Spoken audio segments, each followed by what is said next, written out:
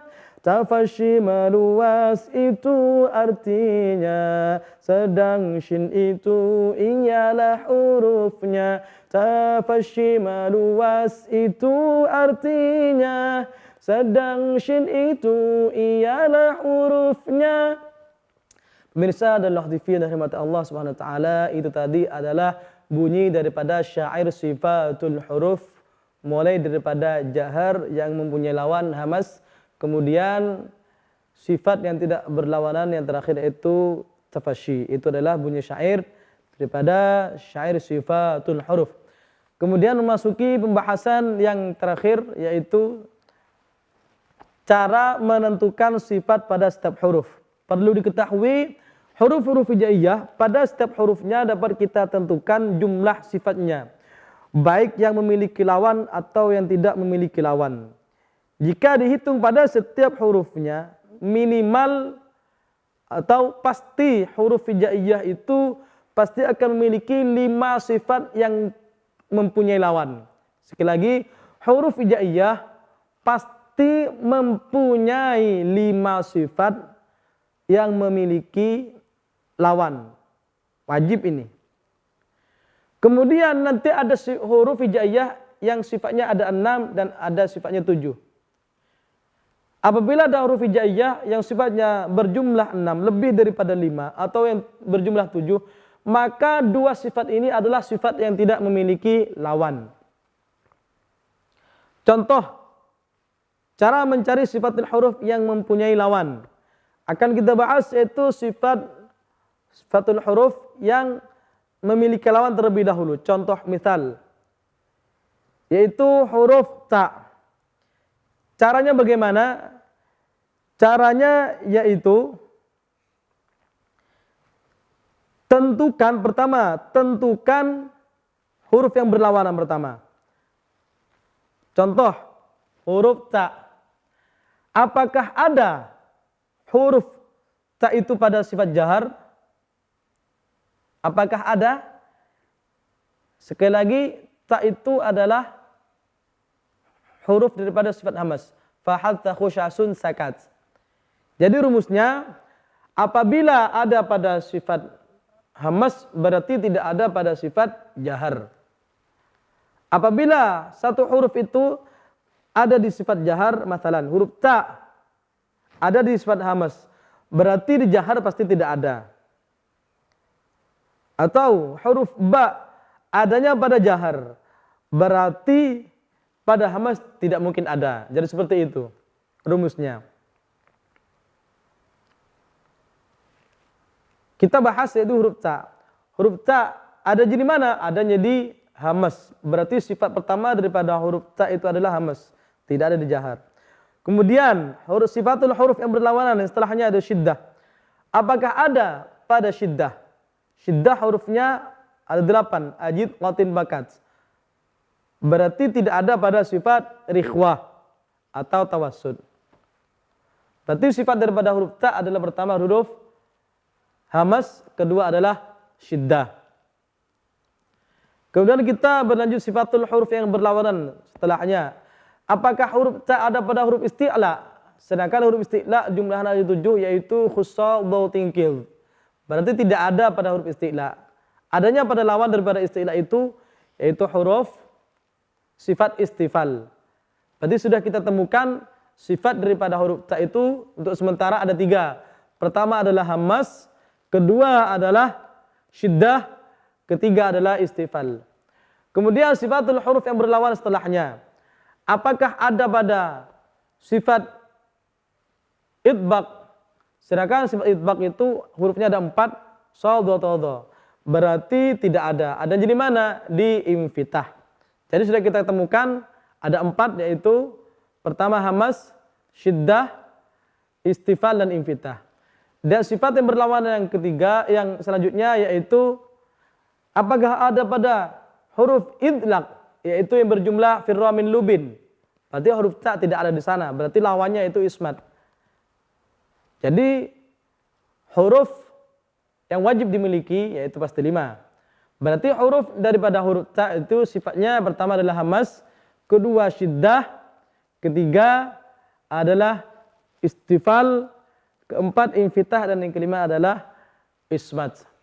Itu cara mencari sifat dalam huruf itu yang memiliki lawan. Kemudian bagaimana ketika ada huruf yang jumlahnya sifatnya ada 7, yaitu berarti setelah kita temukan tadi jumlah yang 2, dan perlu diketahui 5 sifat yang terletak pada huruf hijaiyah itu wajib dimiliki. Adapun ketika bertambah 2, sifatnya kita temukan ada 7, berarti 2 ini sifat yang tidak memiliki lawan. Pemirsa adalah TV dari mata Allah Subhanahu wa taala, itu tadi cara ketika kita menentukan sifat pada setiap hurufnya. Jadi rumus pertama adalah carilah sifat yang memiliki lawan, dan kemudian rumus yang kedua adalah carilah sifat yang tidak memiliki lawan, atau tentukan sifat yang memiliki lawan terlebih dahulu, kemudian setelah itu tentukan sifat yang tidak memiliki lawan. Jadi seperti itu. Pemirsa adalah TV dari mata Allah Subhanahu wa taala. Alhamdulillahirabbil alamin. Pada kesempatan kali ini atau pertemuan kali ini kita nasykurullah Subhanahu wa taala, kita patut bersyukur kepada Allah Subhanahu wa taala karena pembahasan pada kali ini kita alhamdulillah telah mengkhatamkan kitab tentang makharijul huruf dan sifatul huruf, yaitu yang berjudul Al-Manhajut Ta'alimi li Makhariji wa Sifatil Huruf. Metode praktis belajar makharijul huruf beserta sifatnya. Pemirsa dan TV dari mata Allah Subhanahu wa taala, hikmah daripada kita belajar makharijul huruf yaitu kita akan hati-hati melafadzkan huruf hijaiyah. Kita akan hati-hati ketika kita membaca kalamullah, yaitu Al-Quranul Karim.